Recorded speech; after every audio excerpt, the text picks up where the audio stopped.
Black day है। पता है क्यों? मिस्टर जुबिंगर जो हमारे आसाम की बेस्ट सिंगर है वो अब हमारे बीच। জুবিন দাদাই কৈছিল যে মই মৰিলে এই গানটোই বজাব। তাকে গাবলৈ অলপ চেষ্টা কৰিলো।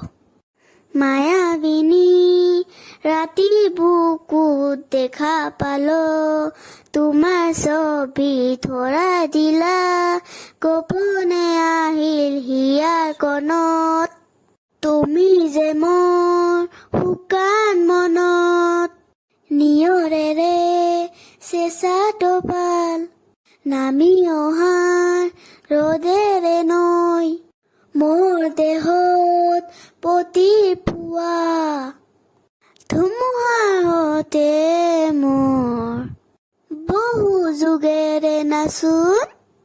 কিবা যদি মোৰ ভুল হয় ক্ষমা কৰি দিব।